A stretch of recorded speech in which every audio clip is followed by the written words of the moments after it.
देखो परिधि बच्चे, हमने दो चीज़ें पढ़ी हैं, एक तो कांस्टेंट पॉलिनोमियल और एक ज़ीरो पॉलिनोमियल, राइट है। ठीक है, कांस्टेंट पॉलिनोमियल मतलब कोई भी नंबर, दैट्स इट।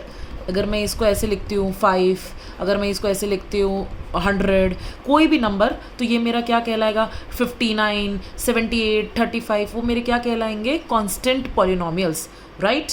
मैंने इसका रीज़न बताया, तो देखो तुम्हारी कॉपी में तुम्हें ध्यान हो, तो नहीं हो तो मुझे बोलना, मैं फिर से बता दूंगी। डन।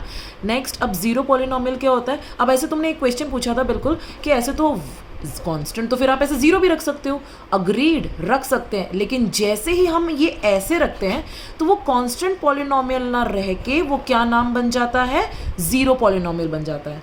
यानी आपको अगर यहाँ पर कुछ वेरिएबल ना दिखे और खाली नंबर दिखे अपार्ट फ्रॉम ज़ीरो, तो वो कहलाएगा कांस्टेंट पॉलिनोमियल, और अगर यहाँ पर आपको ज़ीरो दिखे तो उसको कहलाया जाएगा ज़ीरो पॉलिनोमियल। इसकी एक डेफिनेशन और होती है कि इसके जो कोफिशिएंट होते हैं वो क्या होते हैं, ज़ीरो होते हैं। कोफिशिएंट पता है ना क्या होता है, जैसे अगर मैं ऐसे लिखती हूँ 3x + 2, तो यहाँ पर x का कोफिशिएंट क्या है, 3, राइट। यहाँ पर x का कोफिशिएंट क्या है, 3, ऐसे करके। तो यहाँ पर कोफिशिएंट जिसके ज़ीरो होते हैं वो भी ज़ीरो पॉलिनोमियल कहलाता है। मतलब कैसे, क्या कह रहे हो, अगर मैं ऐसे लिख दूँ, लेट्स सपोज 0x⁻², तो यहाँ पर x स्क्वायर का कोफिशिएंट क्या है, 0। अगर मैं लिख दूँ 0x⁻1 ओनली, या ऐसे ही छोड़ देती हूँ, तो x का कोफिशिएंट क्या है, यहाँ पे 0 है। तो ये क्या आएगा अल्टीमेटली, अगर इसको सॉल्व करोगी, 0 को x² से मल्टीप्लाई करोगी, आंख बंद करके, आंसर क्या आएगा, 0। तो जैसे ही 0 आ गया, खत्म, वो क्या हो गया, ज़ीरो पॉलिनोमियल हो गया।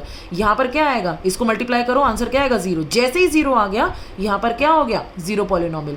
डन। ठीक है, यहाँ पर मैं x⁻4 भी लिख देती हूँ, और बोलो। डन। तो यहाँ पर x को जैसे x⁻4 से ज़ीरो को x⁻4 से मल्टीप्लाई करेंगे तो आंसर क्या आ जाएगा, 0।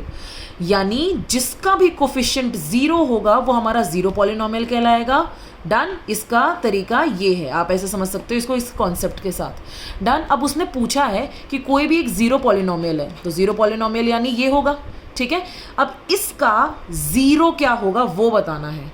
जैसे तुम्हें शायद ये ध्यान हो, हम ऐसे करते थे ना, अगर मैंने तुम्हें एक नंबर दिया है, एक पॉलिनोमियल दिया है x-3, इसका तुम्हें ज़ीरो फाइंड आउट करना है, इसका ज़ीरो फाइंड आउट करना है, तो कैसे करोगी, सिंपल, इसको ज़ीरो के इक्वल रखेंगे, x की वैल्यू आ जाएगी 3, और अब वो इसको इस चीज़ में पुट कर देंगे, यानी x-3। अब इसको पुट करो 3 - 3, आंसर क्या आ गया, 0। जैसे ये 0 आ गया, दैट मीन्स x = जो 3 लिया तुमने, वो इसका क्या है, 0 है। डन। ऐसे ही तुम्हें यहाँ पर बताना है, ऐसे ही तुम्हें यहाँ पर बताना है कि ये जो ज़ीरो पॉलिनोमियल है इसका क्या ज़ीरो होगा। डन। यानी x की जगह पे तुम यहाँ पर क्या पुट करोगी कि तुम्हारा आंसर 0 आ जाए। अब x तो यहाँ पर है ही नहीं, मुद्दा तो ये है, कोई दिक्कत नहीं। क्या मैं इसको ऐसे नहीं लिख सकती हूँ, क्या मैं इसको ऐसे नहीं लिख सकती हूँ, क्या मैं इसको ऐसे नहीं लिख सकती हूँ, कुछ भी कर लो, इसका आंसर 0 ही आना है कि नहीं, इसका आंसर 0, यानी ये ज़ीरो पॉलिनोमियल है। या तो मैंने तुम्हें, या तो इस कॉन्सेप्ट से समझ लो, नहीं तो ऐसे समझ सकती हो कि जैसे ही वेरिएबल की कोफिशिएंट 0 होता है वो ज़ीरो पॉलिनोमियल बन जाता है। डन। ठीक है। अब यहाँ पर इसका 0 निकालने के लिए क्या करेंगे, x की जगह पे 1 पुट करके देख लो तुम, आंसर क्या आ गया, 0। जैसे ही 0 आ गया, दैट मीन्स 1 जो है वो इसका 0 है। इसकी जगह पर तुम 5 पुट करके देख लो, 5 का स्क्वायर, इसका आंसर क्या आएगा, 0। जैसे ही 0 आ गया, ये 5 जो है इसका 0 है। अब ऐसे तो करते करते करते करते सारे नंबर्स होंगे, तो इसीलिए बोला गया है कि जितने भी रियल नंबर्स हैं वो 0 होते हैं ज़ीरो पॉलिनोमियल के।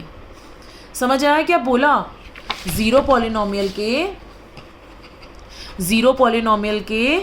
क्या 0 होता है, आपको ये पता होना चाहिए। यानी जितने भी रियल नंबर्स हैं हमारे वो सारे 0 होते हैं एक ज़ीरो पॉलिनोमियल के, क्योंकि यहाँ पर मैं इसको ऐसे लिख सकती हूँ, राइट। यहाँ पर मैं x की जगह पे क्या पुट करती हूँ, लेट्स सपोज 1 पुट करके देख लेती हूँ।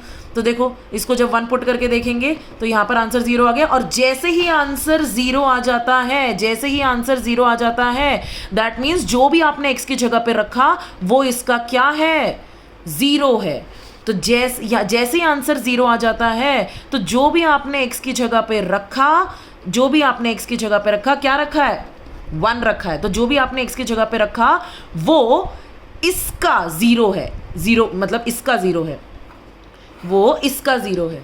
समझ आया क्या बोला?